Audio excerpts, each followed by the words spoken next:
Yesu ashimwe cyane kandi Yesu ahimbazwe. Turabakunda cyane kandi tubifuriza amahoro n'imigisha biva kuri Yesu Kristo ko bwije nuko bukeye, kandi tukanezezwa n'Imana uko tugenda tubana namwe bijyanye naho umuntu wese ari muri uyu mwanya mwiza w'ijambo ry'Imana. Kandi ntabwo tujya twibagirwa no gushimira abakozi b'Imana Imana yakoresheje kugira ngo bategure izi channel nk'iyi Blessing Studio kugira ngo tujye tubana mu ijambo ry'Imana, tuganiriza abantu ijambo ry'Imana. Hari abo Imana yagiye itubwira tuzabwiriza mu mahanga ya kure, rimwe na rimwe turi mu byumba dusenga, turi ku misozi, turi mu mavuta twumva twuzuje, tukagira ngo twese cyangwa se hose ni ngombwa ko tuzahakandagira. Ariko ndashimira Imana ko mutwumva muri kure muri jya no hino. Imana ikatubwira ko tuzatanga ubuhamya. Imana rero niho umugisha ugiye gutega amatwi, niho umugisha kandi wo mara kubwumva ugakora share kugira ngo ubugeze naho tutabashije kugera. Niho umugisha kandi nawe ukomeza gutega amatwi ukadusengera. Imana ishimwe cyane, ugasengera n'abakozi b'Imana bateguye ibi byose. Turagushimiye, tugusabiye umugisha. Amahoro y'Imana nakomeze kubana nawe muri byose mu izina rya Yesu Kristo, amen. Ngiye rero tugiye kubana, nitwa Eric, ndi umugabo mfite madamu, tubyaranye 4 ariko hariho 3. Imana iduhana umugisha cyane. Rero muri aka kanya numva tugiye kubana mu mwanya mwiza w'ubuhamya, ariko kandi numva nateguye ijambo ry'Imana twaza kugira ngo turigire fondation y'ubu buhamya. Ariko mbere yuko turivuga, reka tubanze dusenge twiragiza Imana kugira ngo Imana izibane natwe, kuko ntabwo tuvuga nkatwe, turashaka kuvuga Imana ari ivugira muri twe kugira ngo ubu buhamya bujye bukura abantu benshi ahantu henshi kandi hagoye hakomeye habi, bamenye ko Imana ikiri Imana ishobora byose. Imana ibaho umugisha. Mana mu izina rya Yesu Kristo twongeye kugushimira no kuguhimbaza no kukunezererwa kuko wakomeje kuturinda. Hari ibyo twanyuzemo byatumaga uyu munsi byagaragaraga ko tutakwiye kuba tukiriho, ariko wabaye mu ruhande rwacu kugira ngo uyu munsi tuzahagarare tuvuga imirimo n'ibitangaza ukora. Ngaho rero ngwino turakwinginze kugira ngo ubane natwe, uherekeze ubu buhamya n'ijambo twavuga ryose kugira ngo rijyane n'imbaraga, nibere umuntu wese igisubizo, ubumuti kugira ngo abone kugira neza kwawe. Nuwabonaga ko ahari ibyiringiro byatakaye, Yobu ni wavuze ngo haracyariho ibyiringiro ko igiti cyatemwe cyakongera gushibuka kandi kikera imbuto nk'izambere. Ngaho rero nyemerera ubane natwe kandi ugire neza buri wese uzumva ijambo ryawe. Mu umugisha mu izina rya Yesu Kristo, amen. Imana ibaho umugisha. Nari mbabwiye ko tugiye kubanza gusoma ijambo ry'Imana, turi busange muri Zaburi ya 30. Ni Zaburi yaririmbwe na Dawidi, maze dusoma umurongo wa 6 wonyine. Hari ijambo rivuze ngo kuko uburakari bwe ari ubw'akanya gato, ariko urukundo rwe ruzana ubugingo. Be yaho iravuze ngo ahari kurira kwararira umuntu nijoro, ariko mu gitondo impundu zikavuga. Imana ishimwe cyane. Numva nshaka kuganira nawe muri uyu mwanya nkubwira ko wararurira ariko mu gitondo impundu zikavuga. Rimwe na rimwe hari igihe umuntu abaho ubuzima yabureba akabona nta mpinduka zabwo zizaboneka. Rimwe na rimwe ndetse Satani akamusanga muri ako gahuge, akamusanga no muri ibyo bibazo, bikaba byatuma uyu muntu acogora kugera ku rwego yava mu buntu bw'Imana. Ariko nagira nkubwire ngo naho kandi waba warakoze ibyaha, hari ijambo rivuze ngo uburakari bwe n'ubw'akanya gatoya, ariko urukundo rwe ruzana ubugingo. Aravuze ngo ahari, haleluya, kurira kwararira umuntu nijoro, waba warayurira ariko ucyumva ubu buhamya hari ibyahinduka. Waba warayibona ibintu byacitse, waba warayibona urugo rwawe rugiye gusenyuka, waba warayibona utazashaka nk'abandi, waba waraye wabwiwe amagambo ababaje, waba uri mu buzima bugoye, ariko umva uko uyu muhanditsi avuze. Ariko nanjye mpawe iyi message kugira ngo yumve muri ubu buhamya. Ahari kurira kwararira umuntu nijoro, yarayarira. Nawe ibaze mu gitondo cya kare atarajya ku kazi, atarajya guhura n'ababwira, ariko bugacya impundu za haleluya. Bishatse kuvuga ngo ni Imana ishobora byose. Ntabwo nzanya hano kwigaragaza, nje kukubwira Imana ishobora byose. Imana ikumpera umugisha kandi ugubwe neza mu izina rya Yesu Kristo. uyu Dawidi wavuze aya magambo niho yashatse gukura. Munyemerere se nuva gatoya, reba nawe umwana uvuka kwa Yesayi ku Betelehemu akavuka ari umwana wa 8 kandi akaba ari muherezi wagiye kuragira intama. Samweli yakuzuza ihemba amavuta, yagera kwa Yesayi bazana bakuru be Eliyabu Imana ikamugaya, Shama Imana ikamugaya, Eliyazari Imana ikamugaya. Yuko yaramubwiye ngo wirebe ikirere cye, wirebe uburebure, nge namugaye. Abantu bareba ubwiza bugaragara, ariko ngewe Uwiteka ndatambuka nkareba mu mutima. Wikwita ku mazina wiswe, wikwita kuri situation wavukiyemo. Hari gihe njya abantu, hari gihe uvuka no muri bwa buzima abantu bavuga ngo nguri kinyendaro, ariko ntacyo bitwaye. Situation wavukiyemo nta kigutwaye. Ikizima nuko wemereye Imana. Mu mahanga yose ubashaka kurya gukiranuka iramwemera. Reba nawe Dawidi uragiye intama, aje nk'uwazingazinza amapantaro, ariko agezaho Imana iramubwira ngo nguwo natoranije. Ahari kurira kwararira umuntu nijoro, bwacya mu gitondo impono zikavuga. Imana igumugisha. Nadango muri aka kanya mbaho ubuhamya. Twagiye duca ahantu, twaciye ahantu hakomeye, kugeza ku uyu munsi iri jambo riduha formule yo kubona koko k'Imana itanga ubuzima aho butari buri. Haleluya. Ahari kurira kwararira umuntu nijoro, nshuti yanjye, mushiki wanjye, mwene data, ariko bwacya mu gitondo impundu zikavuga. Rero komera, humura, shikama, Imana iracyakora kandi Imana ishobora byose. Imana ikumera umugisha. Ngiye muvugana nko nakubwiye ni Twarisinde Eric. Uyu munsi mvuga ndi umugabo, mfite madamu tubyaranye 4, ariko hari ubuzima nabayemo nkajya mbona bitazabaho ko nakwitwa umugabo. Kajya mbona bitakunda, nkabona bitakunda, n'amajwi akabinyereka, n'amajwi akabinganiza, ariko icyo gihe nari ntaramenya Kristo Yesu. Imana dufashe cyane.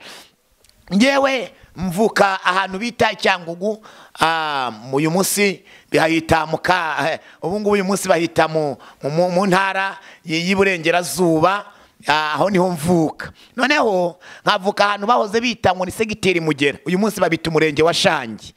Nkavukira ahantu kandi bahoze bavango ngo bajyaga bavango ngo niba babyitaga hari ukuntu babyitaga ngo ni Nirambura, uyu munsi bakayita ngo ni akagari ka Mugera, uyu munsi babyitaga Seriri. Aho ngaho tuhavukira, narahavukiye, mvuka ndi umwana nk'uko abandi bavuka, mfite papa na mama babana. Noneho ndabyibuka maze gukura, ngeze nko mu myaka 5, hari igihe tubaho kubera Imana. Hari ugeze avuga ngo ntabwo tubayeho ku mugambi w'abantu, ahubwo tubayeho ku mugambi w'Imana. Ngeze mu myaka 5, ndabyuka grand frère nkurikira, ndi umwana wa 2 wacu, yari afite imyaka 8. Ducika iwacu dusanga abantu bagiye kwa nyogokuru. Hari urugendo, ahangaha ndi kuvugira ubu ngubu ndahantu bita Batsindana Kigali mu karere ka Gasabo. Ahangaha ndi hari nk'urugendo rungana nko kwava hano ukagira Remera. Noneho ducika iwacu tujya kwa nyogokuru njyanye n'uwo grand frère. Mu gihe twajyagayo tuza kugera ahantu cyari igihe bajyaga babangura igihe cyo guca amashu. Hari ibintu bajyaga bahonda biti binini kereka abantu bakuru, mwebwe mwaza kubyibuka, wenda abantu batoya ntabwo muri bubimenye, ariko byabayeho. Twebwe ntabwo turi abavuba, turi abakera. Imana yagiye ibana natwe. Noneho tuza kugera aho hantu, tuhageze dusanga bari guhonda ibinini. Hari umugabo umwe twari tuziranye, waruziranye na papa. Areba ukuntu twacitse iwacu dusa kumwe abana bakunda kuzerera. Aravuga ati nimuze hano. Aravuga ati mu gihe tugiye kwa nyogokuru. Aravuga ati se ndubohereje. Turavuga ati ni iwacu. Aravuga ati murambeshya, ntabwo iwanyu bakora ikosa ryo kubohereza musa gutya, ahubwo muratorotse. Mu gihe adufasha bati rero muhagarare hano, niza gutaha ndabatahana. Uwo mugabo bakoreraga bahonda ibinini ntabwo nzabyibagirwa, banega amatwi babaza muri iyo quartier. Na ahantu n'ubundi ngo bitaga ku Kinini, kwako gasantere. Noneho ndabyibuka duhari, Imana ishimwe cyane. Noneho duhari, uwo mugabo bafashaga bakoreraga ku kazi, araza aratwegera nge na grand frère nyine, aravuga na mukuru wanjye, aravuga ati ariko ibi byana reka mbikugurire. Ariko turi abana, ariko ibyo ndabyibuka, narabyumvaga gutya amaso ku maso. Reka mbikugurire. Akajya afata ngewe na mukuru wanjye akadukomanya umutwe, akavuga ngo ngewe ubwo icyo gihe nyine mfite imyaka 5 aravuga ngo kino nkoni cyaburamo nk'ibihumbi nka 80. Ni numva ibihumbi 80 by'icyo gihe ntugire ngo byari byoroshye. 80 byashobora kugura umusozi wose, byashoboraga kwimura akagari ukakaguruka kimura. Iyo ikibanza cyaguraga 2, 3, igihumbi, icyo gihe 80 urumva nari imari henze. Ariko nashimira Imana ntabwo nabaye imari y'abapagani, ntabwo tubaye kubw'umugambi w'abantu, ahubwo tubaye kubw'umugambi w'Imana. Noneho yegeraga Raferi, uwo mukuru wanjye aravuga ngo kino nacyo ntabwo cyabonamo nk'ibihumbi byibura nk'J120. J120 banze icyo gihe hari byari kugura imodoka, byari kugura nka irigisi icyo gihe. Noneho icyo gihe rero babivuga gutyo, ndabyibuka bigeze ku mugoroba wa mugabaza kudutahana, turataha tujya mu rugo. Tugeze mu rugo iwacu nyine urumva nk'ababyeyi nyine baraduhana, baratubwira ati kuki mwari mwagiye. Ariko icyo nshatse kuvuga aha ngaha, icyo gihe ubwo cyo gihe nari mfite imyaka 5, mukuru wanjye afite imyaka 8, twagenzaga ibirenge. Ariko Mana yanjye, tugenza ibirenge tutazi ko bambara inkweto. Cyakora twari dukora inkweto mu bihunda, ibihunda banyumva bareba bimenye, ni bya bindi by'insina, tukabifata tukabikonkora ku nsina, tukabikora inkweto tugashyiramo, twumva ko natwe twambaye inkweto turi abantu bahatari. Ariko turashimira Imana muri icyo gihe. Haleluya, ndashimira Imana. Imana itanga umunezero, itanga amahoro. Muri icyo gihe ndabyibuka nka nyuma y'imyaka 3 maze kugira nk'imyaka 8, nari maze kugira ni nka nyuma y'imyaka 2 maze kugira imyaka 7. Ndabyibuka mu rugo papa aravuga ngo hano quartier dutuyemo ntabwo yera, reka twimuke tujye gutura mu Bugarama. Aho mu Bugarama twimukirayo kugira ngo tujye gutura ahantu haruguru, ahantu bitaga ku Cyagara, bitaga ku Gihundwe, turahatura. Papa aragenda agura isambu, ndabyibuka aguze sambu y'ibihumbi icyo gihe 20. Wari umurima twajyaga duhinga hakanarara. Twahinga ibigori amakamyo akaba ariyo yaza gutwara. Tuhageze ngewe ndabyibuka ndwara malaria ikomeye, barambwira ngo narwaye malaria y'ibisazi, kajya nirukanga mbabwira ngo muze dutahe, ngo nayo mabisi twaje icyo gimodoka zabagaho zari bisi, nayo mabisi twajemo tuyihorere, wenda dutege turebe ko twandushaka tugende n'amaguru dutahe, ariko ntabwo nshaka kuba hano. None ndwara malaria igera ku rwego rwo hafi yo gupfa. Umwana twari twarajyanye yigenza nawe ararwaragera ku rwego rwo hafi yo gupfa, yananirwa kwigeza no guhaguruka wicaye biramunanira. Iwacu babona amateka akomeye, babona ni ngombwa ko tugomba gusubira iwacu muri quartier. Tugaruka muri quartier, ntabwo nzabyibagirwa. Icyo gihe byari maze kugera muri 91, tuba kwa nyogokuru batureze imyaka, umwaka ugera nko ku mwaka wose aho mama avuka, bari kutwondora kugira ngo dutora akabaraga twongere kuba abantu. Hanyuma yabwo papa asubira mu rugo aho twari turi, arongera hazingazinga akazu kugira ngo twongere dusubireyo. Nabwo kari akazu nyine twatundi twakera bubakaga tw'ibihunda nyine, arakubaka arakarangiza. Ubwo urumva ko dusubiye hasi, amafaranga yaguze isambu mu Bugarama, dusubiye hasi, ubukene buraza, turazamuka. Kw'icyo gihe wumve ngo nari ntarambara inkweto. Ntabwo nzibagirwa umunsi umwe nagenze icyo gihe muri kaburimbo, ari mu gihe cy'izuba, ngenda urugendo rurerure, nkajya numva mu birenge hanjye sinabimenye. Ngiye kureba nsanga mu birenge hahiye, harashya neza nko wagira ngo nakandagiye mu muriro, hacikamwe ibisebe. Ariko ntabwo tubayeho ku mugambi w'abantu. Aha ari kurira kwarera umuntu n'ijoro ko bwacya mu gitondo impundu zikavuga. Imana ishimwe cyane. Noneho ubu buhamya nimo ntanganagira ngo unyumve neza. Urumva twagiye mfite imyaka 7, cyari cyo gihe nari nkwiye kuba ngiye gutangira amashuri ya primaire, kuko icyo gihe gardienne yari taraza, kereka mu bantu b'abasirimu, ariko mu buryo bugaragara twavukiraga twebwe nta gardienne yahabaga, ntabyo twari tuzi ibyo ngibyo. Biza gutuma iyo situation yo kwagera mbita ndwara, kwiga ntibyaza kubaho. Kugaruka tugarutse mu rugo ndwaye, bagomba kubanza kunyondora. Ndabyibuka tumaze kugera aho mu rugo twari dutuye, iyo nzu baramaze kubaka, twahageze ndabyibuka muri 2 nanjye nako muri 92. 93 tuba duhari dukomeza kwiyondora. 93 niho bari bagiye kujyana kunyandikisha ku ishuri. Abantu bandikaga baravuga batariko uyu mwana we yarengeje imyaka, ntabwo ubu ngubu simbizi, mbona n'abasaza biga, ariko mu cyo gihe cya mbere ya jenoside bararebaga bakavuga ati uyu nguyu yarengeje imyaka ntakwiye kwiga. Ariko uyu munsi kubera ko tugeze muri leta cyangwa se tugeze mu gihe cy'iterambere, no wabura umusaza ufite imyaka ufite n'imyaka 100 wajya kwiga muri primaire bikemera. Cyo gihe baravuga ngo namaze kurenza imyaka, ariko bakirimo binginga batugeze 94. 94 jenoside birabaye. Jenoside imaze kuba, ndagira ngo mbaganirize aha hantu bene data, uburakari bw'Imana nubwo akanya gato, imbabazi z'Imana zirenga ibicumuro byacu. Jenoside imaze kuba, nkunda kubwira abantu mu kintu cya mbere nabwiye abantu bakeneye kuva mu cyo bita ubwoko bakaba ubwoko bw'Imana. Imana ikumfashirizeho nteze amatwi. Abantu bakeneye kuva mu kintu bita amoko bakaba ubwoko bw'Imana. Nagiye mbona abantu rimwe na rimwe basenga, ariko bagasenga batarahinduka, bagasenga bafite ubwoko birata, ariko turashimira Imana itarobanura ku butoni. Mu mahanga yose yubashye agakora ryo gukiranuka ikabimwemera. Imana ishimwe cyane. Noneho ndabyibuka muri jenoside biza kugenda gutyo, papa apfa muri jenoside, mama ntiyapfa. Urumva ko ngiyewe no mu baneza amatwi nge nta bwoko nagiraga, kuko nge mvuka ku bantu badahuje ubwoko. Mu bigaragara wasanga nta n'ubwoko ngira tugiye mwa bino by'isi, ariko ntago aricyo nshaka kuvuga. Ndagira ngo ngaragarize umuntu wese ko nta bwoko tugira keretse ubwoko bw'Imana gusa, kuko Imana yaremye Adamu mu rubavu ikuramwo Eva, naho twese dukomoka. Abandi bafite uko babyita n'akazi kabo, ariko kuba maze kwizera bamenye ukuri, twese turi abana b'Imana bamaze kwizera. Imana ishimwe cyane.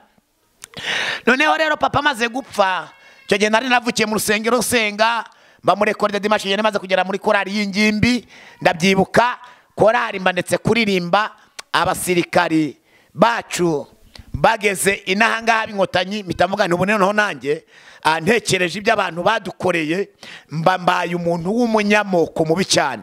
Kuva mvuka ngewe ntabwo nigeze menya uko abantu banywa inzoga, nta by'amatabi, nta bindi, ariko nabaye umunyamoko ku rwego shaka igisirikari ntagira ngo nzabe ingabo ifashe igihugu, ahubwo cyo kuba nazarasa abantu nanga. Ndashimira Imana ko uburakari bwayo ari ubw'akanya gatoya, ariko urukundo rwayo rukazana ubugingo. Uburyo nari imeze muri iyo situation nabayemo, nagaragazaga ko ndi umuntu mwiza, ariko mfite ubugome bw'indengakamere mu mutima. Ubugome bw'indengakamere. Mbana n'abasirikari atari uko mbakunze cyane, isuko nabangaga, ariko numvaga ngira ngo nzarebe uburyo ki bwose naba umusirikari, nkabona imbunda nkayizana nkarasa abantu nanga. Noneho ndabyibuka nyuma yabwo igisirikari mbona ndakibuze. Maze kukibura cyane ko hari nabo twagiye tubana, bakambwira ngo Kadogo reka kwicura cyari umwana, uburetse kwanza ubaza ushaka ubuzima. Noneho ngenda binshogora bimvamo, ariko njya kwiga karate.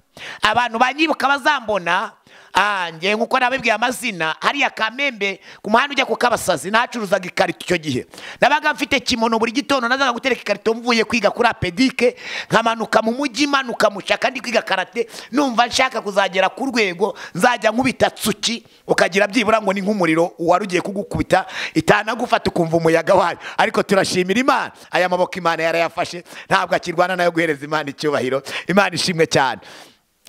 Reka nihute rero, nyuma yabwo nza kuzi ni Kigali. Inji Kigali turashimira Imana ibabarira, turashimira Imana. Ejo noze nigisha ndababwira ngo ndashimira Imana imbabazi igirira umuntu wasambanye n'abagabijana, nizo igirira n'umukobwa utarigera natanga n'akabizo. Rero nubwo wenda wabura ahantu wagira ngo Imana yarakuretse, wagira ngo Imana yaragutaye, wagira ngo mbese abantu bakubwira ko utanakizwa, ndagira ngo ngwire ko imbabazi z'Imana zigihari. Uburakari bw'Imana nubwo akanya gatoya, ariko urukundo Imana igukunda, urukundo Imana igufitiye, urukundo Imana igukunda rwazana ubugingo aka kanya. Imana ishimwe, haleluya. Imana ishimwe, haleluya. Ndashimira Imana. Noneho muri icyo gihe, ariko icyo gihe natarutse, reka mbafashe, natarutse mbanze subira inyuma gatoya, kuko nageze kuri iyo situation ngiye kuvuga naramaze kwambara inkweto. Ndabyibuka rero nyuma yabwo nibwo naje kuzaho Kamembe, hari haje zino ji abantu bajya bita super deep, abana bakunda gukomba, bakunda kurigata, zihindura amazi. Ziriya ji zikiza zatangiye icyo gihe ziturutse muri Kongo. Hari data wacu n'ifite arutuye hari nyuma y'isoko rya Kamembe, niwe nari naje gusura. Mpageze nzibonye, mfatanya n'undi mwana wari nka petit frère kwa data wacu bita Damascene, turazicuruza. Twaragatoba gatukaguze 50, tukagatoba kakavamo hafi nk'akajerekani k'amacupa byibura ya fanta nka 12, tukakagurisha 20, tukazengurukana mu isoko. Fanta zikonje, fanta zikonje, fanta zikonje. Aho tugera n'ingenzi birenge, ngeze mu myaka nka 15. Niho nibuka nibwo nashoboye kubona amafaranga yangurira inkweto. Ntabwo nzabyibagirwa uwo munsi ngura inkweto nari nguze 7 ngura n'agapantaro ka 5 n'ishati y'igitanu mbifunze. Ayayaya ndavuga ni none nanjye isi yose ndayimene, nkajya mbona isi yose ari iyanjye. Ndashimira Imana, haleluya. Uwo munsi rero mba nambaye agakweto, ndangije nanjye njya mu rugo numva ndi umuntu ukomeye. Hanyuma y'ubwo rero ndimo ncuruza ku gakarito, naramaze kureka ibintu byo gusenga, nyine mfite izo kamere zanjye n'ingakarate, numva nzaba umuntu w'umugome. Nibwo naje kuza i Kigali. Ngeze i Kigali Pawulo n'umuhungu twari twarabanye muri iyo situation nabayemo, tubana ahantu mu kigo cya gisirikari, ahantu hari ako hahoze ari kuri prefecture ariko babyitaga hariya ku mazi, tubana n'abasirikare b'abamari nicyo gihe. Ntabwo nzabyibagirwa umuhungu twabanaga yitwaga Bosco. Tugeze hano i Kigali anjyana ahantu gutya na fresheri, nivuga na fresheri nimugire ngo abatuye bose niko ari indaya, ariko mumvi byahambereyeho. Tuhasanga abakobwa 2, Bosco rero we yaraziranye nabo, turicarana, bari mu nzu ifite ibyumba 2 na saro, bahuriraga muri saro ko umuntu afite icyo cyumba cye akorera mwako kazi kabo. Turaganira, nge ntabwo nari nzi ko aribyo bitujyanyeyo. Turimo tuganira rero niho yaje kumbwirira, arambwira ati rero ntuze kubikirezi. Afata uwamujyana mu cyo cyumba arambwira ngo nawe ntubikirezi. Urumva nanjye nihagararaho ndavuga ni ntabwo nabikirezi. Niho nafashe nanjye wawe tujyana mu cyacu cyumba, ariko njya nabikirezi kurushaho. Twinjira nayo ngewe ntabwo nzi ibintu by'ubusambanyi, bampa prudence, ndabyambara, njyambaye biracikagurika ntabizi. Ndangije barambwira ngo uwo mukobwa yitwaga Kirere n'uyu munsi sida yaramwishe, barambwira ngo arwaye sida, ajya gufata n'imiti kwa muganga. Ndavuga nti birarangiye, ubu ndapfuye birarangiye. Noneho maze kubimenya ndagenda mpfa nkigenda, nkajya menya neza ko byarangiye nyine. Ariko hamaze nk'imyaka 3 ntabwo nzabyibagirwa, ntangira kurwara ibibyimba bikomeye. Ibyo narwaraga mu mazuru nkajya mbikanda avuga ngo ndapfuye, ibyo narwaraga hano mu bihene by'amajisho bikajyamo imbere. Ndavuga ni birarangiye, n'ahandi hose ntababwira ku mubiri wose. Ariko mbonye n'ubundi ko ngeze ku rwego rwenda rw'uko ngiye gupfa, niho nahinduye ndavuga ariko nanone reka ne gupfa nk'utarigeze menya Imana, reka nsubire mu rusengero. Turashimira imbabazi z'Imana. Mfata iminsi 3 ndimo senga, ntegura amasengesho y'iminsi 3, mbwira Imana nti rero Uwiteka Mana, ubu ngiye gusenga nje imbere yawe, urabona ko nzi neza ko narwaye sida, nge niko nabyumvaga neza. None ndakwinginze umbabarire, niba nararwaye sida ufite imbaraga zo kuyinkiza, kandi niba nta none nawe utanayinkiza uzayireke basi ni nanyica, ariko uzamu ubugingo nzaje mu ijuru. Urumva mu yandi magambo nge numvaga ko byarangiye. Nase yavango ufite imbaraga zo kuyinkiza, kandi utayinkijije nanone wambabarira nkazajya mu ijuru. Nuko nabyumvaga, numvaga ko byarangiye. Hanyuma y'ibyo angarutse mu gusenga, nsenga umunsi wa mbere, nsenga umunsi wa kabiri, ku munsi wa gatatu ndashimira Imana. Niryo jambo twasomye, uburakari bw'Imana n'ubw'akanya gato, ariko urukundo rwayo ruzana ubugingo. Imana ahari kurira kwararira umuntu nijoro, bwacya mu gitondo impundu zikavuga. Nyuma yaho rero nibwo nasenze umunsi wa mbere, ku munsi wa kabiri, ku munsi wa gatatu. Imana iransanga irambwira ngo ikibazo si sida. Nabandi none Imana ikibazo ni kihe? Irambwira ngo ahubwo wowe va mu moko, niba ushaka kugendana nanjye uhinduke umwana wanjye. Mbwira Imana nti ndayavamo gute? Urumva situation narabayemo mu gihe cyose cy'ukwezi kwa 4 yo kwagarukaga mu gihe cyo kwibuka, nahoraga mfite umujinya ndi gwekenya amenyo, ntabwo najyaga nseka. Radio yabaga iri kugutwi ndimo numva. Hari indirimbo umuntu wacu witwa Munyashoza yaririmbye, nimivuga nimwumve ko nasubiye muri cyangwa basubije mu mubiri. Ni indirimbo yaririmbye cyane yuko iwacu ari Cyangugu harimo abantu bamwe na bamwe yavugaga, numvaga kamwe bamwe narinzi. Yavaro yaremye avuga ngo genda mubiriza ukuntu hari nziza rutuwe nabeza rutatswe n'ibyiza, none ubusigaranye imfubyi n'amatongo. Bangu iteka mbora nibaza cyo bari abasize, nkabaza no cyo bari abungutse bikanyobera. Ariko iyo ngendereye n'igitero kimwe yavuze ngo fura mwigendeye tukibakeneye, ndahamya kaho mwagiye ubu harasusurutse, naho twebwe mwasize twarasuherewe. Aha ni Imana yansanze irambwira ngo kujya uhora uririmba ngo fura mwigende tukibakeneye, urahamya ko bagiye hasusurutse, naho mwebwe mwasigaye mwarasuherewe. Ari umuntu wasusurutse n'uwasuherewe ufite kibazo nindi. Ndavuga ijwi twavuganaga ndaribwira nti ndumva uwasusurutse ari we wari umerewe neza, usuherewe wari ufite ikibazo. Ijwi ryavuganaga nanjye rirambwira ngo icyo kintu gisubize neza. uwapfuye yararuhutse kubera ko we nta bibazo bindi afite, ariko wowe ufite ibibazo. Imana inyereka ibibazo mfite n'ibyo nkeneye byose mu buzima, koko nanjye nitegereje nsanga ni njyewe ufite ibibazo. Irangije injyana ku gitero cya nyuma mu Nyashoza arimo avuga ngo kandi natwe tuzabasanga kuko ari iwabo wa twese. Irambwira ngo kandi nawe ubwawe, irambwira ngo siko ujya uririmba ntiyi, irambwira rero ngo nawe uzapfa ndetse n'aka kanya wapfa. Iryo jwi ringezeho njye ndivuga wakumva ryoroheje, ariko njyewe ndivuga numvaga rikomeye, rimvugana nanjye numvaga rikomeye. Ubwo yarambwiye ngo ndetse n'aka kanya wapfa, numva wagira ngo mu ivi bakubisemo ubuhiri, numva mu maboko hose ahantu hari urugingo, mpita kombira ibyunzwe ahantu n'icyo ndavuga ngo Mana, niba ari uvuganye nanjye nindapfa nzagukorera. Ijwi rirambwira ngo nigivuganye nawe ndi Uwiteka, ariko guhera none hinduka ugendane nanjye. Rero aka kanya ndi kuguha buno buhamya, ndayambwira ko ndimo nanishyura umwenda niyemeje imbere y'Imana. Ahari nawe hari indi mihigo ufite wahize, hariyo wayigurira Imana. Imana ishimwe cyane. Nyuma yabwo rero ndatinzaho, Imana niho yasanze irambwira ngo uve mu moko.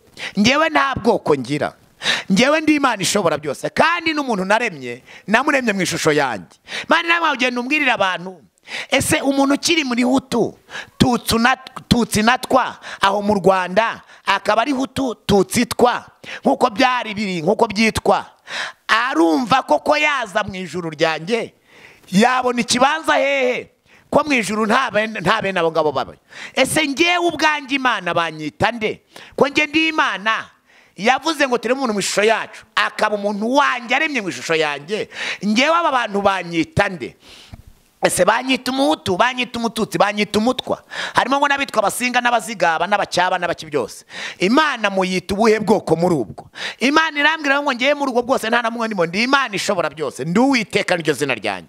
Niba ushaka kubana nanjye, ikintu cya mbere ngo ukeneye ho hinduka. Mbwira Imana nti rero mbwira ukuntu. Imana irambwira ngo naremye Adamu mu rubavu nkura mweva, amoko yandi muvuga nimwe mwayiremenge ntayo nzi. Iyo ndebye mu isi mbona umukiranutsi n'umupagani. None aka kanya rero hinduka. Imana imaze kuma iyo situwasiyo yose, numva muri nge ndahindutse. Imana ishimwe, Imana ishimwe. Ahari kurira kwararira umuntu nijoro, ariko mu kanya gatoya impundu zikagira gute zikavuga. Ahari kurira kwararira umuntu nijoro, ariko mu gitondo impundu zikavuga. Rero Imana ishimwe. Aho ngaho Imana imaze kunyemerera nibwo nahise mva mwayo masengesho, ngenda rero ako kanya njya mu gusenga, ntangira gusenga, ngaruka imbere y'Imana. Imana mbana nayo, Imana maze kubana nayo mbona itangiye kungira neza. Imana ibana nanjye, ntabwo navuga byinshi. Hanyuma y'ubwo maze kuba muri Kristo Yesu, nibwo natinyutse navandire kanje kwipimisha, naho napfa ntacyo bitwaye nzajya mu ijuru. Ndangije njya kwipimisha, maze gutanga ibipimo, ntabwo icyo gihe bahitaga batanga ibisubizo nk'ubu ngubu. Ndagenda nabyibuka njya gusenga, ngiye gusenga nsize ntaza amaraso, mbwira Imana nti rero Uwiteka, niba naranduye ubwo nyine uzanjyane mu bwami bwawe, ariko kandi ufite imbaraga zo kunkiza. Nkumva byizeye gutyo, ariko nareba uburyo meze nkumva ko byarangiye. Ndagaruka ngeze imbere ya muganga, ambwira ijambo ribabaje, Imana izakurinde kuryumva ufite icyo wikekaho. Muganga yahise arambaza ngo ese nusanga waranduye urabigenza gute? Ye baba we, nk'umuntu rero uzi ko neza byarangiye, ndamubwira ngo se muga, wowe usanze waranduye wabigenza ute? Ariko Imana itita ku bupfapfa bwacu. Nayo magambo nsubije kumva ko atari meza. Noneho muganga arambwira ngo nsekeka ko byaba byararangiye. Ndavuga nti none se muga, urabona ntari ku isi? Ariko ayo mageze nyambwira abantu ntabwo twaziye ku isi gukora ibibi, ko mu rwandiko Paulo yandikiye Abanyefeso ibice 2 murongo wa 10 yaravuze ngo ko turabo yaremye ituremeye imirimo myiza muri Kristo Yesu, iyi Imana yiteguriye kera isi itararemwa kugira ngo tuyigenderemo. Urumva naremeye kugendera mu mirimo myiza, ariko iyo mibi ne kuyishinja muganga. Muganga arambwira ngo none se nusanga uri muzima uzabigenza ute? Numva agatima karagarutse. Ndavuga nti nsanze ni muzima nazapfa ntayirwaye. Arambwira ngo dore muzima, ariko itwaze tuno tuntu. Ndavuga nti ntabwo nyine kwitwaza utwo tuntu, byararangiye. Imana yabanye nanjye, ntabwo niba yarandindiye mu bupfapfa bwanjye ntacyo nzaba, ntabwo nzongera kuyirwara, byararangiye. Ndashimira Imana rero. Ijambo twasomye, Imana uburakari bw'Imana nubwo akanya gato. ariko urukundo rw'Imana ruzana ubugingo. Ahari kurira kwararira umuntu nijoro, bwaca mu gitondo impundu zikavuga. Kugeza kwa aya masange tuvugana, nababwiye ko mfite madamu tubyaranye 4. Turashimira Imana rero ko tuba twasuye n'abakozi b'Imana ya Karemye TV kugira ngo tubane muri ibi biganiro, kandi buri muntu wese azahabwa umugisha. Nabo reka tubasabira umugisha w'Imana, Imana ikomeze kubagirira neza, namwe mugubwe neza. Tukomeje kubasabira imigisha y'Imana, ubuntu bw'Imana bukomeze kubana nabwo. Ndumva twabasengera kugira ngo twatangije isengesho dusoze kandi nanone dusenga. Imana ibaho umugisha cyane. Mana, mu izina rya Yesu Kristo, Mana y'imbaraga nyinshi, reka uyu wese wagaragaraga nkaha atuye ahantu yireba bakagira ngo hari Imana yaramutaye, cyangwa se ari mu mibare itandukanye, twamenye ko uburakari bw'Imana ari ubw'akanya gatoya, ariko urukundo rwawe rukazana ubugingo. Reka n'aba bari baraguye, abasubiye inyuma, bari muri situation itandukanye, ikiganza cyawe kibabeho, kandi ibyari biri kuriza umuntu wese muri aka kanya ndasenze kugira ngo buke mu gitondo abone impundu zawe zivuga. Ndagushimiye kuri Imana va gusenga, kandi tubere igisubizo mu izina rya Yesu Kristo. Amen. Amen. Imana ibamugisha. Yesu abamugisha cyane. Rero nge twavuganaga, hagize umuntu nkenera ko twaganira tukavugana, nomero zanjye nkoresha ni 0728254653. Iyo niyo nkoresha kuri WhatsApp. Nkagira na MTN kandi nayo 0783654653, ariko nayo kandi nayo hari ibiri kuri WhatsApp, zose zibaho. Iyo wanshakaho yose wambona. Rero Imana ibaho umugisha, turabakunda cyane kandi tubifuriza amahoro n'amahirwe, mugubwe neza mu izina rya Yesu Kristo. Amen.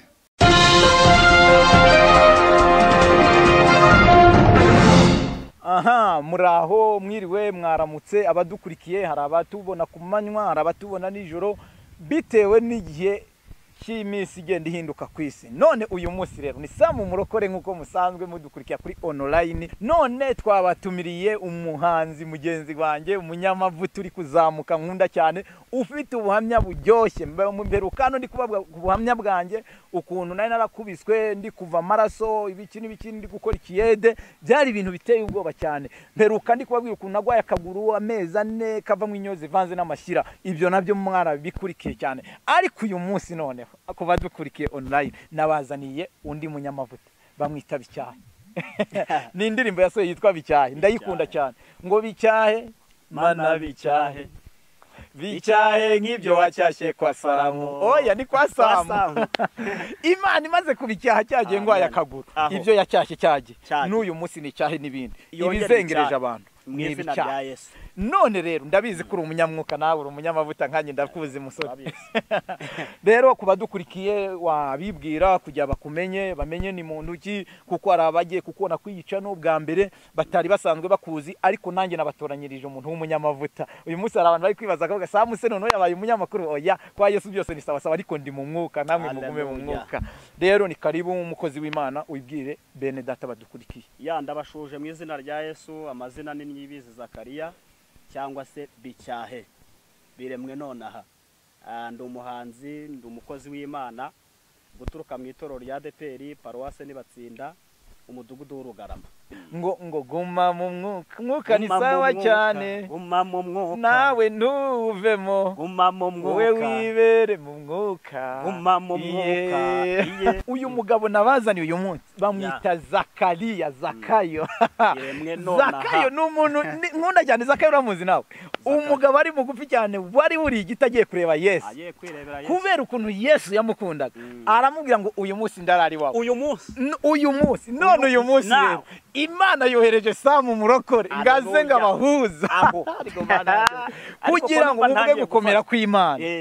Umva nyine abanyamwuka iyo bahuye ibintu bibasawa sawa. Urumva nimba uyobogwa n'umwuka utayobogwa na kamere y'umubiri, byanze bikunze hari ibintu uyu munsi biraza gusobanuka kuba dukurikiye. Ijambo nasomye mu migani rivuga ngo uko icyuma gityaza ikindi niko umuntu akaza. Ni nize wa ni ibintu biryoshye cyane. None rero numva ubuhamya niwo twari tugeze burangura nkorogoshora hari ubuhamya numvise ndavuga atari ku uyu muntu nawe Imana yamukuye kure none nkurikiza n'ukuntu nawe uri kuza mu rugaga rw'abahanzi uzamukuza ndavuga ati uyu musore kabisa afite amavuta uyu mwanya hari abantu badukurikiye bari mu bihugu bitandukanye aba hano wacu i Kigali mu Rwanda ndetse muri East Africa ariko bakeneye kumva abantu bari muri bya bihumbi 7 bitarapfukamira bayari ubwo abandi bari kubivangavanga uyu munsi ariko mu byo kuri abantu b'Imana baracyahari nubwo abantu batabizi ariko abantu b'Imana baracyahari kandi abo bantu b'Imana ushobora kuba utarubazi ariko uyu munsi witeka agashaka ngo nawe ubamenye haleluya noneho ndangije numva ari icyorezo cyaradutse kera ariko ngo mbanza ntacyo cyumva icyo cyorezo cyitwaga ngo ni macinya ariko rero Zakayo rero nabantu nabagiye bahura n'ibibazo byinshi cyane nkunda kwita Zakayo Zakariya uze wihangana impamvu mwita Zakariya nuko nkunda gusoma muri Bible ngasoma kuri zira nkuru za Zakariya bagiye bahura na Yesu yes kandi ndabona nawe urenda ko ufite n'isura nk'iya Zakariya ari umutambyi cyangwa se umuhanuzi kandi ufite amavuta nk'aya Zakariya uri wahuye na Yesu Imana yarampamagaye nawe wahuye na Yesu nahuye nawe waramubonye mu by'ukuri aranshakira amen none rero ndangije numva icyo kigwara cyitwa ngo macinya cyari cyarateye naracyumvise wenda nge ntabwo nagwaye macinya nanyuze mu bundi buzima bukakaye niyo mpamvu buriya nkunda kubwira abantu inzira Eliya yanyuzemo siyo Didiyoni yanyuzemo inzira Meshake yanyuzemo na Meshake Sadoka Bendenego siyo Daniel yanyuzemo buri wese na Dawidi inzira yanyuzemo siyo ba Salomo banyuzemo buri wese abafite inzira yiwe ariko bose akaba ari abantu b'Imana ni kuvuga ngo ibihumbi 7 bikiri ku isi uyu munsi wa none ibihumbi 7 ariko birimo abantu batandukanye ko bari guca mu buzima butandukanye ariko abo bose bazahurira imbere y'Imana ku musozi wayo wera haleluya ubundi bahimbaza Imana none rero undagira ngo uduhe kubwo buhamya haleluya Zakariya Imana iguhumugisha cyane ndafashijwe none uduhe kubwo buhamya bw'ukuntu wagwaye macinya numvaga ko ngo wagwaye macinya ngo hari ikintu ngo cyaje kumanuka kirarereta ngo mbegaga ngo nyogokuru wawe yongera gisunika gisubirayo ni ikintu giteye ngo ubwoba cyamanutse none numva n'ubuzima bukakaye cyane uyu mugabo yanyuzemo n'abadukurikiye mu by'ukuri mu mbabare mwumve ubuhamya bw'uyu mugabo nanjye bwaramfashije mu by'ukuri kandi bujya Imana n'urukundo ukunda mugenza nguko wikunda nanjye naramukunze kuko nawe yanyuze mu bintu bikomeye ariko Zakariya umugabo mwiza cyane ushima Imana wiyeguriye Yesu duhereze kubwo buhamya bw'ukuntu wigeze ugwara amacinya uduhereze ku buhamya bw'ukuntu hano i Kigali wakubiswe nigeze ngenda nanahurira nawe kuri tera inkweto yarahengamye tugahura bakaguha indirimbo icyo gihe batarabyumva ukiri umuhanzi uzamuka byaricanze bakaguha imwe abandi bahanzi bahura n'undi mazi bakamuha 3 ariko uyu munsi none usigaye ugenda nawe bakagukubita 3 Imana ikabisobanura yes numvise warasoye n'indimbi ivuga ngo bicyahe nk'ibyo yatashye kwa ariko Mana we rero bye nkunda abanyamavuta nk'aba ngaba ndabakunda cyane abantu nk'abo bundi nibo tuba dukeneye mu gihe nk'iki tugeze mu bihe bikomeye cyane aho abantu b'Imana bagomba kugaragara n'abantu bataraba Imana bakagaragara yes uyu munsi Imana ejo bundi ndibuka Imana turi gusenga yaratubwiye ngo igiye kugaragaza abantu bayo n'abatarabayo uyu munsi nimba ubona umuntu ari kuvangirwa beshyera Imana ngo yavuze itavuze wikirirwa umutindaho nuko Imana iri gushyira ku karubanda ahubwo shima Imana kumumenye nimba uyu munsi Imana iri kugaragaza abantu ugasanga umuntu yari umukozi Imana gwe mu bya by'ubusambo cyangwa ari guteka imitwe hirya no hino nukuvuga ngo wikirirwa ahubwo shima Imana ko imutwikuruye ikabigaragaje ibyiwe niyo mpamvu abantu b'Imana baracyahari ibihumbi 7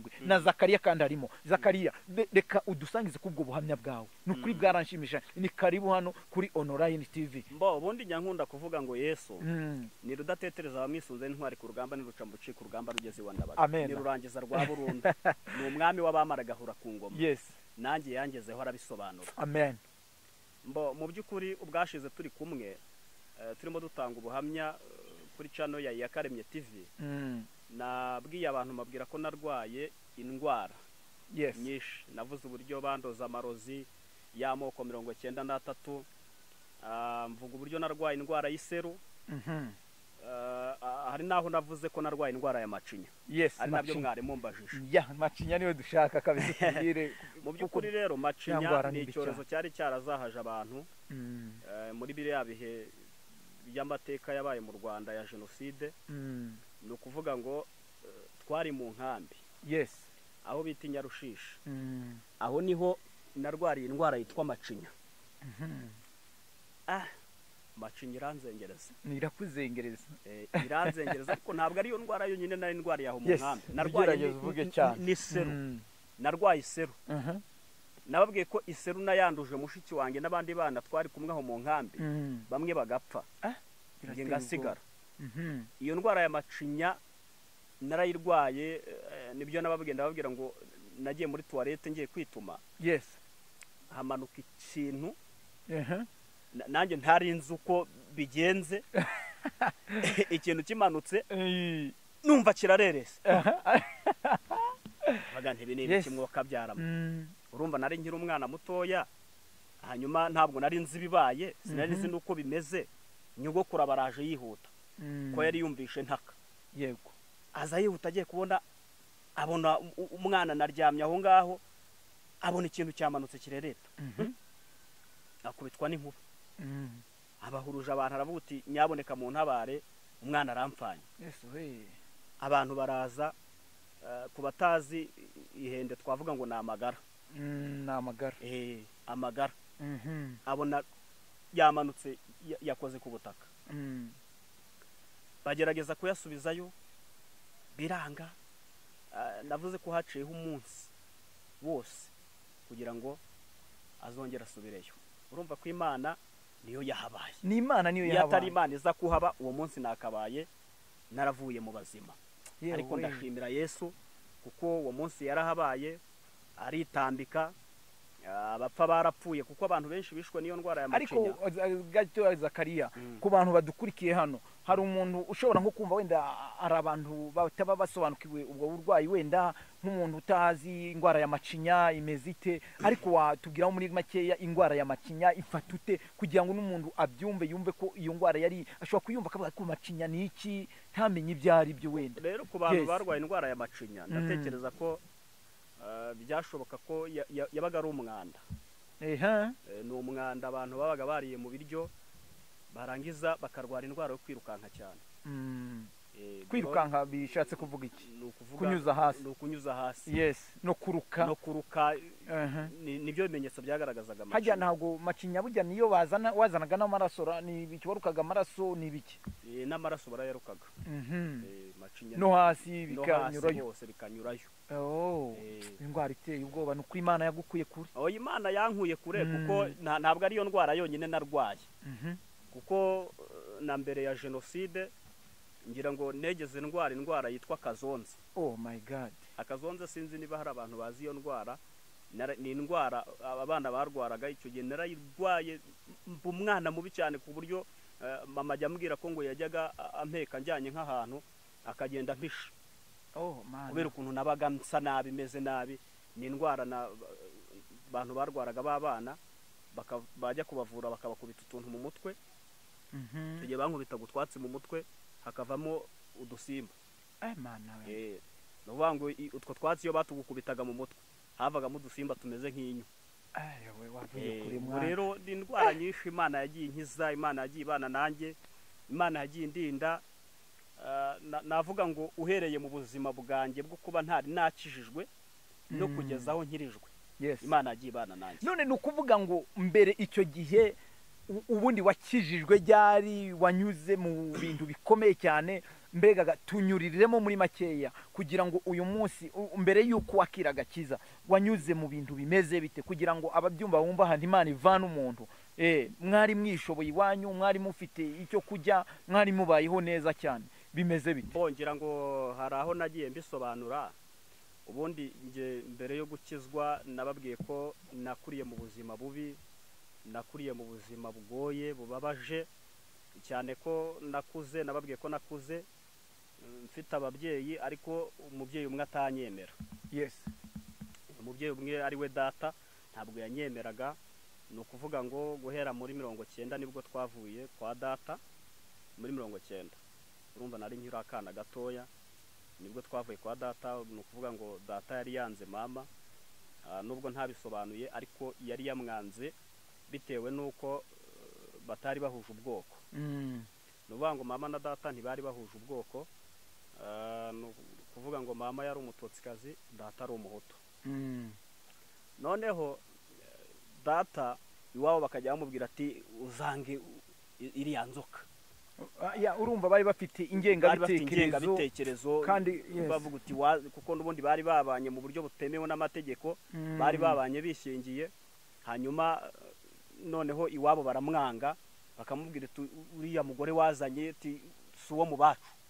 Mana, si uwo mu bacu, uza bari mu gihe cy'amateka umugore mwiza, cyane ko hari mu gihe n'ubundi ingengabitekerezo yari iriho. Noneho rero mama bakamwanga gutyo. Ikindi kandi wari umuryango w'abantu baterekera. Mama noneho yarabashatsemo ari umwana wavukiye mu barokore, ariko yari yishingiye, ariko yari yaravukiye mu barokore. Noneho bagashaka ko nawe bamujyana mu mandwa zabo ngo baterekere bari kumwe. Mama akabyanga, bakavuga uti reka n'ubundi uyu nta mugore umurimo, uyu nta kigenda, reka tuzagushakira umugore mwiza. Ariko ntabwo bari bakijijwe. Ntabwo bari bakijijwe, kuko baraterekeraga, bari abapagani, bagiraga imihango ya gipagani. Ntabwo bari n'ubundi kumukunda. Ariko Imana yagukuye kure. Ubu uri muri babana bagiye bajya kumurikirwa, ari ukuntu kera ngo bagiraga indaro, babyara umwana bakajya kumucisha ku ndaro. Nawe ubu bakunyujijeho bakajya kumumurikira abakurambere. Abakurambere ubu nawe mu mateka yawe nawe ubu bakunyujije ku ndaro. Jewe amahirwe nagize nuko mama ntabwo yabyemeraga. Nubwo data yabyemeraga, ariko mama ntiyabyemeraga. Ni ukuvuga ngo yaraduhishaga. Nge na mushiki wanjye yaraduhishaga, bajya guterekera muri izo mandwa zabo, mama akaduhisha. Rero baje gutandukana muri za 90, nkirakana gatoya. Bamaze gutandukana ndababwiye ko mama nyine Yesu atujyana iwabo, tukajya kubayo nyuma ya jenoside. Gutyo jenoside iri kugenda irangira gakeya, nibwo data yaje kudutwara. Ibyo sinari nabivuze. Nibwo yaje kudutwara atujyana iwe, ariko dusanga nyine yazanye undi mugore ariwe muka data. Narabivuze ukuntu yadufashe nabi, ukuntu warabivuze twabaye mu buzima bubi busuzuguritse bubabaje. Hanyuma mama akaza kudukurayo. Waje kwakira Kristo Yesu nk'umwami n'umukiza ryari? Ubwo buhamya bundi warabuvuze, ukuntu mwanyuzeho mu buzima bukakaye. Uva kure cyane. Imana ariko yagiye haba, ndashima Imana ko yakurinze uyu munsi tukaba turi kubonana. Byari mu mugambi Imana, wagombaga guca muri biriya kugira ngo uyu munsi uburi hano warabonanye natwe. Nibyo rero nakubwiraga, bamwe bavukira iriya, abandi iriya bagaca mu bikomeye, ariko Imana iyo ifite umugambi kugira ngo izabahurize hamwe bavuge gukomera. Iyo Meshake, Sadoka na Abedenego bicaraga bari kuvuga Imana, urumva Meshake yavugaga ibye, Meshake na Sadoka nawe akavuga ibye. Ni ukuvuga ngo iyo bavugaga byabaga ari ibintu byiza cyane, kuba babaga bari mu mwuka. None rero waje kwakira Kristo Yesu nk'umwami n'umukiza ryari? Icyo gihe n'iryari waje kumwakira? Mbona babwiye ko ubundi mbere yuko nakira agakiza nabanje kuba umugome, nabanje kuba umurakari. Hanyuma ubundi nakira agakiza muri 2005. 2005 nibwo nakijijwe. Navuga ko aribwo ninjiye mu mazi menshi. Ariko ntabwo aribwo Yesu yantashyemo ngo numve nyine ko ampamagaye. Ahubwo Yesu yampamagaye nyuma. Ampamagara icyo gihe nababwiye ko yampamagaye nanyweye urumogi. Arampamagara arambwira uti mwana wanjye ndaguhamagaye ngwino ujye kunkorera, ngukuye mu byaha, ngukuye mu bibi. Yakiriye Yesu neza neza 2007. Ubu ni ukuvuga ngo n'urumogi wanyoyeho Zakariya wavuye kure cyane. Ngewe rero ntabwo mu by'ukuri aho navuye nagiriwe ubuntu, ntabwo nanyoye buri itaga, nta n'inzoga nigeze nywa, nta n'ikiyobyabwenge kiragera mu mubiri wanjye kuva igihe ngeze aha ngaha. Zakariya rero, Zakayo, ndakumva umuhungu wa Yesu, nagiraga ngo utubwire muri make ku bantu badukurikiye, wenda nanjye mbyumveho, ku bintu bijyanye n'ukuntu unywa urumogi, wanyoye urumogi, wakoze ibintu by'ibinyanga ntamenya. Ariko ngewe ntabwo nigeze nk'urumogi, sinduzi. Waruvuze ngo ndumwa kandi ntakirumwa byararangiye. Ukuntu warunyoye tubwire muri make. Ngewe ubundi urumogi ntabwo ari rwo rwonyine nanyweye, kuko nanywaga n'izindi nzoga z'ubwoko bwinshi, kandi ntabwo nabinywaga kubera ko ari ibintu numvaga nkunze. Nabinywaga kubera umubabaro, numva mfite agahinda, mfite umujinya. Ngira ngo nababwiye ukuntu nakuze ndi umwana w'umurakare, ndakariye umuryango, ndakariye data. Rero ntabwo iryo tabi narinyweye kubera ko numvaga mbyishimiye. Ni mw'ubwo buryo nanyweye itabi. ntabwo narinywaga kubera ko numva ari ibintu binejeje. nuko rwose nta kundi ntugire ngo narinywaga kubera ko narikunze cyangwa se kubera uburara, nta n'ikigare cyinshi nagiraga n'ubwo yego byari bihari. Ni ubuzima bubi. Nakuriye mu buzima bw'umubabaro, ubuzima bw'agahinda, bwo kwiheba, amateka mabi nakuriyemo niyo yanteraga gukora ibyo byose. Mbega umugabo wababaye. Ariko nabwira n'abantu bakunda kwiyahuza ibiyobyabwenge kubera ko bahuye n'amateka mabi cyangwa se bakuriye mu buzima bubi, ababyeyi barabanze cyangwa se nk'abantu bana baba baragiye bakurira mu mihanda, nababwira ngo nibahumure, Yesu arahari, niwe mubyeyi mukuru. Mbegaga ubagira inama yo kureka ibyo bakora. Mama, niwe buzima bwacu. Byinjira muri Yesu, ubuzima bwanjye bwa bareka ibiyobyabwenge, nibyo uri kubwira nk'urubyiruko. Bareka amatabi, bareka izo nzoga biyabuza kubera ubuzima, kuko abenshi babikora kubera ubuzima bubi. Uyu munsi bumve ko hari umuntu ubafitiye imbabazi, hari ubafitiye ibambe. Uwo ni Kristo wabambwe, witwa Yesu wabambwe. No kuri ndamukunda ya mugabo. Uwo niwe nanjye wansanze ndi muri ubwo buzima, yego, ankurayo, arambwira ngo nubwo uri mu ivata ryawe, uwo mu ivata baho. Ariko iri jambo rarikunda cyane, ngo nubwo uri mu ivata ryawe, nubwo uri mu iryo vata, ariko baho. Imana nanjye yampaye kubaho. Nta mwana w'umuntu ari kwagukura usibye Yesu. Nta n'umwe uretse Kristo wenyine, ndamushimiye yo kabyara abahungu n'abakobwa. Ndumva urifite amavuta. Umunsi uraza kudusengera n'abantu bari mu ubwo buzima kugira ngo Imana ibasange nabo ibakureyo, nk'uko nawe yagusanzeyo ikakuvanayo. Uyu munsi ukaba uyiririmbira, ukaba uyikorera. None rero twihuse ku buzima bwo umaze gukizwa bwa hano i Kigali, ubuzima wanyuzemo bundi, turagira ngo udusangize ku buzima bw'ibihe wanyuzemo bikugoye cyane muri iki gihe. Dusangize, utubwireho kabisa, utubwireho ukuntu wagiye ubona Imana, ukuntu wagiye uva kure, n'ubundi nimba warahise ubona umugisha mw'uyu murimo. Yes, ubundi utubwire. Ubundi nababwiye ko nakirijwe mu cyaro. Rero nyuma naje kuza i Kigali, nzi Kigali ariko Imana yavuze. Imana irambwira ngo jya mu mujyi wa Kigali mwana wanjye, nzabana nawe. Ariko si bwo bwa mbere nari impaje, bwari nk'inshuro ya kangaye mpaje, ariko bwa mbere narahazaga bikanga nkongera nkataha. Byangaga kubera iki? Nuko nahageraga nkongera nkagwa kandi nari nakijijwe. Rero Imana igihe kimwe iza kumbwira ngo subira mu mujyi wa Kigali, nzabana nawe, nzakugirira neza. Ariko ntabwo byapfuye kuza, hari aho bica. Hari aho bica kuko muri icyo gihe hari ahantu Imana yari yarabanje kuncisha mu gashuri kayo. Imaze kuncisha muri ako gashuri, nibwo yambwiye uti noneho mbonye yuko ugeze ku rugero rushyitse, genda mu mujyi wa Kigali. Mpageze rero ntabwo nahise mbona ubuzima, ntabwo nahise mfatisha ubuzima, kandi naje maze kugurisha itungo ryanjye.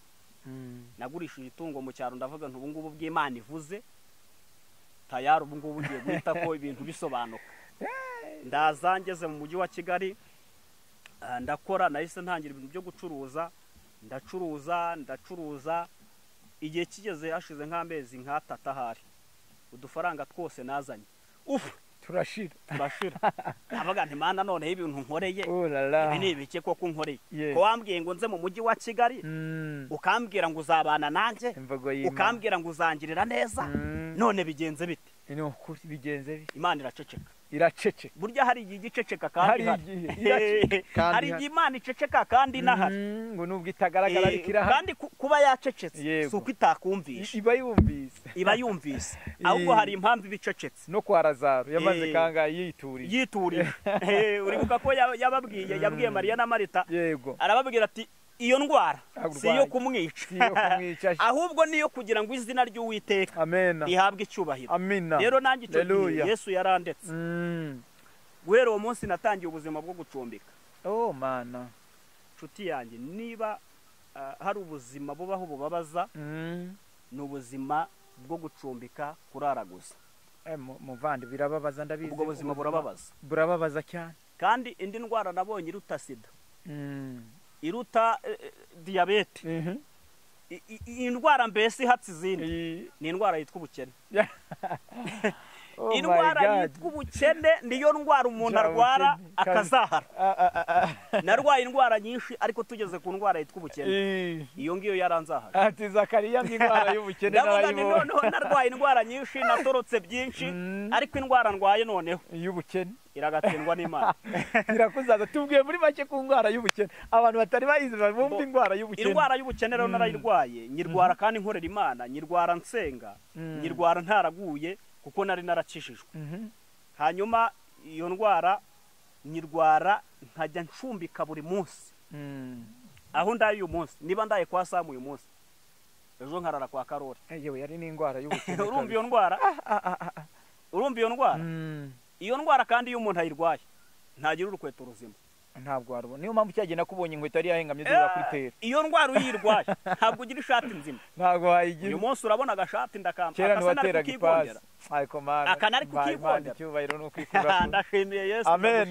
Hallelujah. Nukuvuga ngo rero iyo ndwara iyo uyirwaye ntugira ipataro nzima. Ntugira n'isogisi rizima. Kabisa. Iyo ndwara narayirwaye najya njya mu iteraniro, bajya kwicara bakuramo amasogisi bakuramo inkweto, bakajya kwicara ku mukeka. Ndabyibutse natinyaga gukuramo inkweto. Hari ahantu natinyaga gukuramo inkweto, nkavuga nti ninyikuramo barahita babona idirisha ry'isogisi. Hari akantu uvuze karanyibutsa, hari igihe rimwe nigeze ninjira ahantu, noneho ninjiye ahantu ku mukire, ari mu rugo rw'umukire. Urabizi nawe ubuzima bwo mu ijuru, noneho tugiye bwo mu ishuri ry'Imana babugoye. Noneho twinjiye tukinjira, noneho mbona abantu twari kumwe, nari naherekeje undi muntu tujyanyeyo. Noneho mbona bafite amatapi bari gukuramo inkweto. Noneho ndangije mpita ngenda niyicisha gutya nirebesha mu kirere, mpita ninjira nkandagira. Noneho ngeze kubera isogisi nari mfite ryaranukaga mayitene, byari rinuka kuryo ngiri kuramo. Imana ku muntu kuri byaranukaga. Noneho ngibaza ukuntu ndakuramo isogisi rinuka, nganukira saro yose, n'umukire yari gusoka mu nzu y'akayita iyo ngikuramo. Noneho ndangije mpita ngenda nirukanga, mpita vuga ngo yo Mana we, ngo nukuri kw'Imana ati se bujya harimo amakaro no gukuramo inkweto, namaze kwinjira muri saro. Kumbi yari kata, naye nabonye ko kugira ngo inkweto zitanuka, kugira ngo zitanuka. Ngeze mu indani, umukire nawe Imana ihita imukinga ku maso. Imana iziduhisha Zakayo, Imana izihisha abantu bayo, kandi uri mu buzima. Uyu mwanya bakabona Samu mezucya, kandi mu mufuka nta n'igice cy'atanu mfite, ariko Imana ikambisha. Zakayo uyu munsi ukaburi hano kandi uraza kuburara, ariko Imana ikaguhishika kuhisura, kubera ko Uwiteka Imana avuze ngo abayo yabamenye kera, kandi ibariho ikimenyetso cy'amaraso. Iyo ufite ikimenyetso cya Kristo araguhisha. Aho abantu bakubonamo umukire kandi we nta kintu ufite, kubera ubwiza bw'Imana bukuriho. Iyo wirinze icyaha, ukirinda icyaha, nta kintu kigutanya na Kristo, byanze bikunze araguhisha ubwiza bw'Imana bukakubaho. Noneho ndangije aho hantu nkubwira ako kantu gatoya. Ninjiye nahise ngenda insa n'uwicara mu ntebe, bitavuga ati yo mumbabare ndabandurije kanze nkuremo, kandi ubwo ntabwo nagombaga gukuramo, yari ukujijisha. None umukire Imana itimujya mu mutima, iravuga ngo ya ngo umukozi w'Imana ngo ntiwiri gukuramo nta kibazo. Nta kibazo. Mbita nduka mu mutima ati shimwa Mana urandabaye nahangana rimbasebeye. Urumva uranyibukije rero, komeza rero utubwire. Oya umva ubundi reka nkubwire, Imana ije duhisha. Amen. Muri ubwo buzima Imana yavuganaga nanjye, ntabwo nacaga muri ibyo byose Imana itavuga. Imana ikambwira uti humura nzakugirira neza, humura nzagutabara. Ubwo urumva ipantaro nari mfite zari zimaze gushira, nari nsigaranye igipataro kimwe, nacyo kigeraho kiza gusaza. Umuntu agiza kungira imbabazi ampa inkweto. Yego, kugirira imbabazi ni Imana arimo bujamo. Icyo gihe nari ndi muri korari, hari icyumba twagiraga aho bita hano za Batsinda, hari icyumba twahagiraga cyari gishyushye cy'umuriro. Nari mfite rero ikintu bita impano yo kuririmba, mfite impano yo kuvuza ingoma. Ako kantu kabisa. No guhanura. Uyu munsi urampanurira nanjye. Umwuka nagusanga nta kibazo. Nawe n'umunyamavuta mugenzi wanjye, kandi nta mugombozi wigombora. Uyu munsi none ndabicakira Zakayo Imana yamuzaniye. Hanyuma rero yego, muri icyo gihe navuzaga ingoma. Muntu umwe arandeba aravuga uti mukozi w'Imana nkwemereye inkweto. Amen. Imana ishimwe. Ampa inkweto, ariko ampaye inkweto. Iyo nkweto yari bundi nge nambara nimero 7, ariko iyo nkweto yari 43. Urumva nge nambara nimero 7, ubwo yampaye inkweto ya 43, kandi nabwamye inkweto inkweto ya indi y'abasitara atari y'abavuga butumwa. Ni hafi nimero 10. Ana igikweto cyitwaga Air Force. Oh my God. ibikweto bya yafusi ngira ngo urabizi. Ndabizi we. Nicyo gikweto yampaye. Ubwo wapindaga Undi nawe ampa ipantaro y'ikoboyi. Noneho urumva umuntu wasahaye iyo yambaye ipantaro ntimufata. ubwo warayizinga yari umugabo ufite inda. Yego data. Yari umugabo ufite inda ampa ipantaro. Narayikenyera gukagira ngo nayishizemo umushumi. Urumva? Ukagira ngo nayiguniye. Hanyuma bagenzi ibi bintu iyo pantaro Mana ndagushimiye. Imana iba yarakuye abantu. Ndashimira n'umugabo witwa Papa Kevin twasenga. Imana imuha umugisha. Imana imuha umugisha yambaye ishati. Ni umugabo munini muremure. Haleluya. Ni umugabo munini muremure ufite nk'ibiro hafi 85 hafi 90 gutyo. Urumva urabona uko ndeshye uko we n'umugabo muremure. No kuri. Yampaye ishati rero. Amaye ishati nade nyambara naye kubita kuri ya pantaro. Ngahinduka umusaza. Ngahinduka umusaza ndabyibutse hari ahantu twagiye uwitwa Rwemera Peter abizi twarasenganye. Yego. Twagiye ahantu tugiye mu iteraniro kandi icyo gihe nari umuvuga butumwa pe nari umuririmbyi. Tugeze ahantu banyatuza gakiza. Kubera abantu bajya mu mwuka nkinjira mu rusengero. Abahanuzi bahita bajya mu mwuka tiriririririririri bose bajya mu mwuka ari nka batanu. Barangije ngewe ubwo ndavuga ntubu bagiye guhanura cyangwa se ubu ngubu hari icyo beretse. Yego. Naho kumbi ni ngewe babonye. Kubera ukuntu nasaga n'ukuntu nari nimereye na bya bikweto byanjye. Ariko agasura dufite ngo ni Yesu. Noneho na ya shati narayambaraga ngahinduka umusaza ku buryo naho nageraga banyakiraga bakavuga uti twakire muzehe. Turakwakiriye muzehe na cya gipatara ari kinini bakanyakira nk'umusaza. Igikweto none wapfindagamo ibintu kugira ukuguru gukwiremo ndabyumva. Hanyuma noneho uwitwa Rwemera arabizi we cyane. Arabizi icyo gihe banyatuje agakiza nk'umukizwa mushyashya. Yego. Bakajya bambwira ati rwose ati mwene data rwose tubabarire wihane. Ubwo nyuma nyine naje kumenya ko ari ngewe bagiriye mu mwuka. Ati tubabarire wihane rwose ati natwe niko twari tumeze ati twari abanyabyaha nkawe. Ubwo urumva icyo gishati naracyambaraga kubera ko ubundi nkiri mu byaha ngewe nari narishyizeho ibintu bya tatuwaje. Yego. N'uyu munsi ndazifite zanze gusibana. Imana yagukora. Urumva Imana yankuye ko. Noneho bambona iyo shati yari iciye amaboko nubwo cyari kirekire yari iciye amaboko. Bambona na za tatuwaje bakavuga uti iki ni ikinyabyaha cyatwinjiriye n'igisambanye ahubwo mu gisore hanze. Kubera imyenda nambaye. Kubera imyenda. Noneho rero bamaze kumbwira uti mwene data tubabarire wihane natwe niko twari tumeze. Mbona byakomeye rwose icyo gihe mu rusengero. Abantu bagiye mu ndimi barenga 10. Hari abantu mbegagaza kayo nibyo ndi kubwira ukivuga aho ngaho gatoya ngo bahise bakubonamo ibyaha. Hari abantu uyu munsi bareba isura bakayibonamo ibyaha kandi ibyo sura idafite ibyaha. Hari nk'akantu mberutse kumva gatoya ni kuri TV nakumvise ejo nijoro nakumvise. Numva ngo ukuntu ngo umukobwa yinjiye ahantu ngakeye ngameze neza. Ngo none ngagezemo ngo paseri hari abantu ndegaga bareba isura ariko ntibareba imitima. Ariko ikintu nkundira Yesu areba umutima kurusha uko twebwe tureba isura.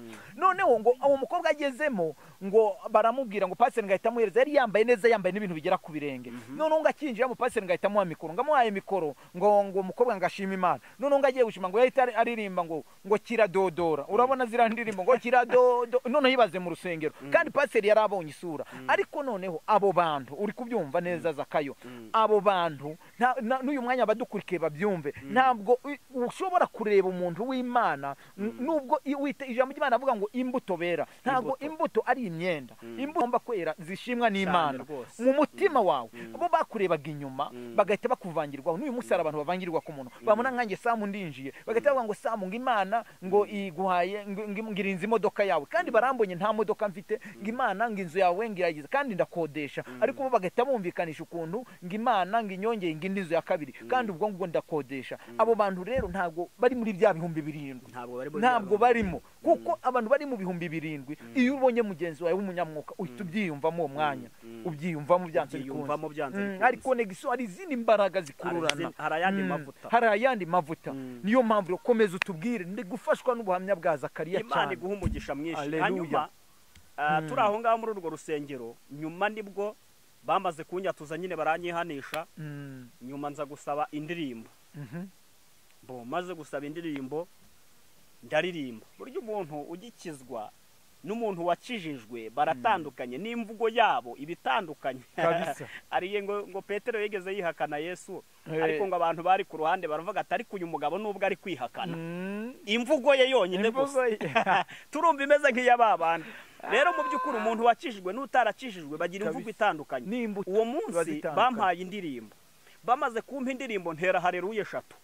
Nteye haleluya 3 bumvisha umuhogo zivuyemo, barikanga bati uriya muntu se ni wa muntu tumaze kwatuza, ko ateye haleluya se nk'umuntu ukijijwe, ko ateye haleluya se nk'iyabavuga butumwa. Ako kanya ndaririmba, naririmbye indirimbo na cya gipataro cyawe, na cya gikweto, ndaririmba njya mu mavuta, njya mu mwuka, ndaririmba nirengagiza ko banyatuje agakiza, nirengagiza ibyo byose, ndaririmba njya mu mwuka. N'abandi twari twajyanye baramfasha tujya mu mwuka, turaririmba. Haciye umwanya iteraniro ryashoje, mwarimu waho niwe yaje kunsaba imbabazi, arambwira ati rwose tubabarire. Ndababwira nti mwikirirwa rwose mwigora, ukomeze fizikali irangaragaza nk'umuntu koko w'umunyabyaha, kubera wari uri mu nzu, kubera nari mu buzima bubi, nari mu butayu, nari mu buzahari bubi cyane.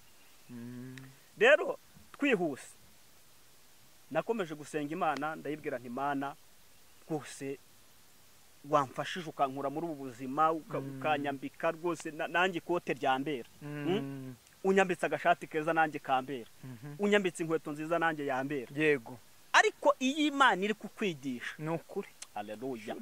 Iyi Imana iri kugucisha mu butayu, yabwiye Mose iramubwira ngo icyatumye mbanyuza mu nzira y'ubutayu kwari ukugira ngo ngerageze imitima yanyu, ndebe no kwihangana kwanyu, kandi ndebe ko nimbageza mu gihugu cy'Ikanani mutazibagirwaho n'abakuru.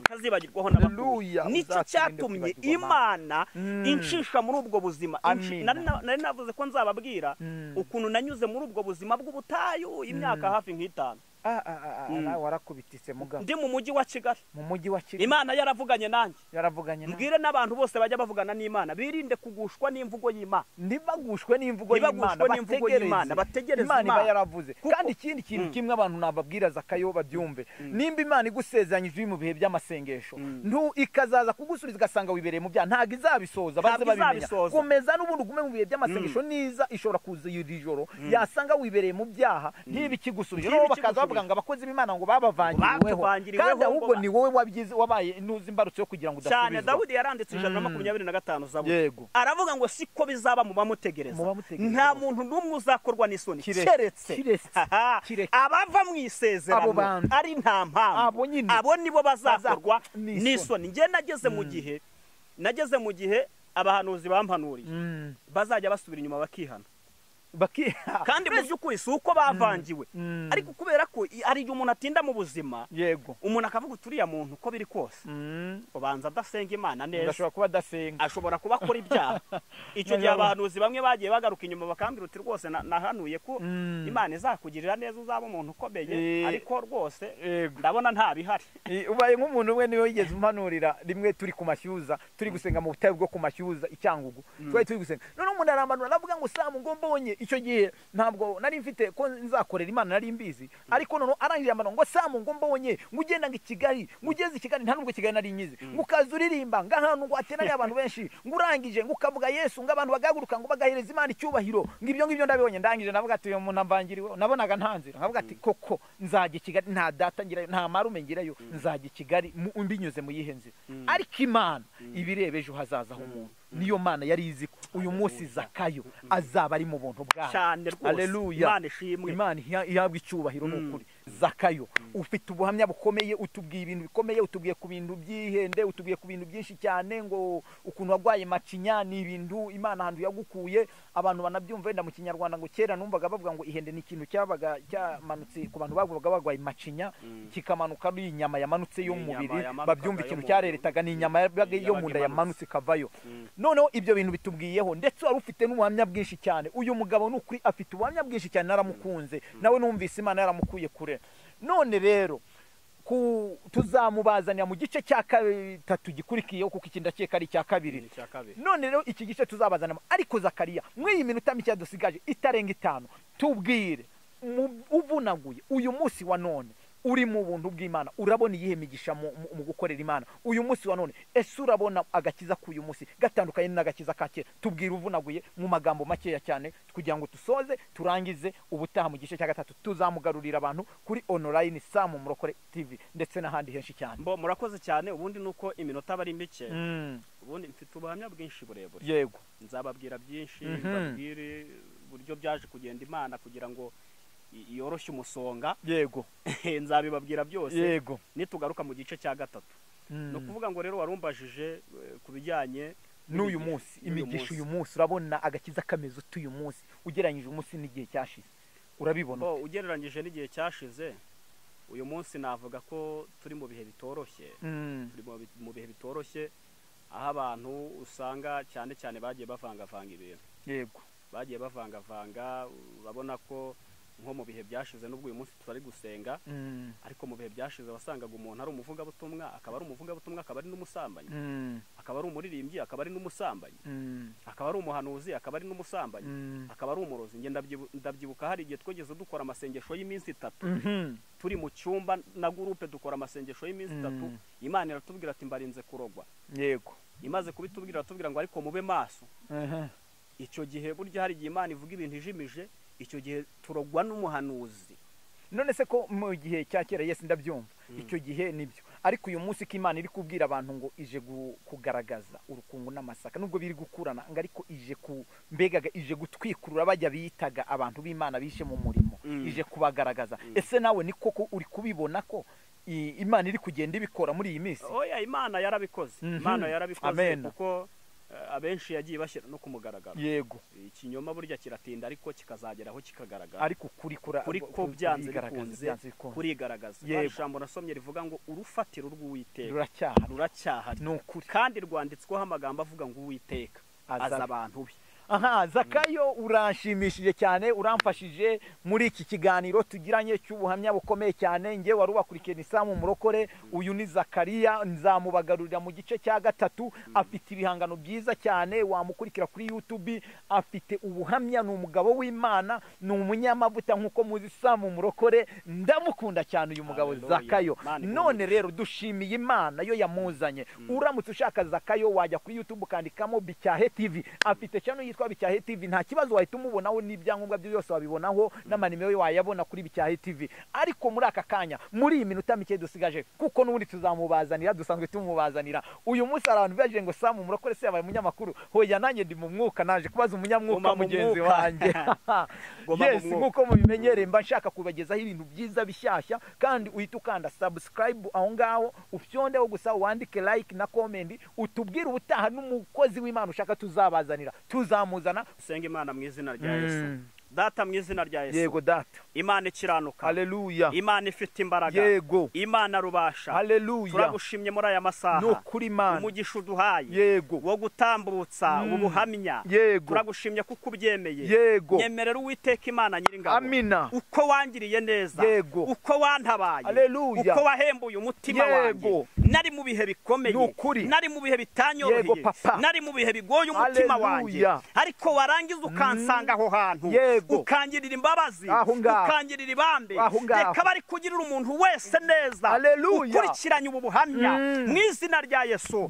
birashoboka yuko hari abantu uyu munsi bameze nkanjye birashoboka yuko hari abantu uyu munsi bafite kwiheba bafite kwiganyira bumva baratawe bumva bararetswe ariko uyu mwanya ndabasengeye Imana ibagirire neza Imana ibatabare Imana ibarwanirire Imana ibaneshereze mu izina rya Yesu Kristo ni wowe se w'imfubyi ni we mugabo w'abapfakazi nyemerera Uwiteka Imana nyiringabo uhembura imitima y'abanyarwanda uhembura imitima y'abakomeretse kuko nasomye ijambo rivuga ngo ninge wabakubise kandi ni nange wabakomerekeje ariko ni nange uzabomora bomora imitima ya benshi mu izina rya Yesu woze kudutabaye kandi kuhembuye imitima ya benshi ni mu izina rya Yesu Kristo umwami wacu tubisabye amen Imana iguha umugisha ubwo kuza ukabwira bene data ukabasangiza ubuhamya habwa umugisha na Yesu amen amen shalom shalom